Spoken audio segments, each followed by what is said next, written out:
प्रभाग 3 मध्ये या ठिकाणी उमेदवाराचं एक अनुमोदक सूचक त्या ठिकाणी आलेला होता। तीन बाबू जमादार यांचा संतोष कोटे यांनी त्या ठिकाणी आला होता। 3 मिनिट कमी असताना त्या ठिकाणी विरोधकाचे जे काय आहेत सुरेश पाटलाचे कार्यकर्ते त्या ठिकाणी सूरज पाटील आहे, बिपिन पाटील आहे, या लोकांनी त्याला आतमध्ये येऊ दिलं नाही आणि धुडकावून लावलं। हे अतिशय म्हणजे लोकशाहीचा गळा दाबणारं आहे। त्या ठिकाणी पोलिसांनी सुद्धा ते बघितलेलं आहे, पण त्यांनी आत येत असताना त्याला बाहेर काढलेलं आहे। या गोष्टीचा मी निषेध करतो आणि या संदर्भात मी कोर्टामध्ये न्याय मागण्यासाठी 100% जाणार आहे। पोलिसांसोबत उज्जत झालेलं नाही। पोलिसांना सांगत होतो 3 मिनिट कमी असताना त्यांनी गेटवर आला होता, त्याला येऊ देत नव्हते। त्या पद्धतीनं तिथं जे कोणी होते त्यांच्यावर कडक कारवाई झाली पाहिजे। आचारसंहितेमध्ये अशा पद्धतीचं उल्लंघन करणं हे म्हणजे ते एक प्रकारे 100% गुन्हाच आहे। आचारसंहिता भंग झालेला आहे अशा पद्धतीचं मी या ठिकाणी सांगतो आणि त्यांच्यावर योग्य ती कारवाई झाली पाहिजे।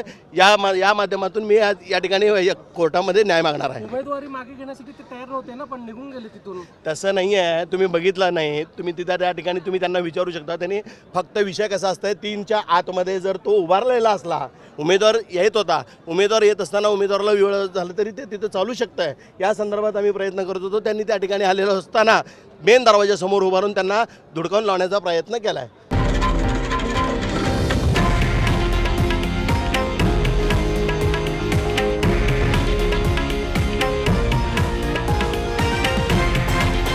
हे आहे देशातील नंबर 1 न्यूज नेटवर्क आणि आपण पाहत आहात TV9 मराठी, एकमेव।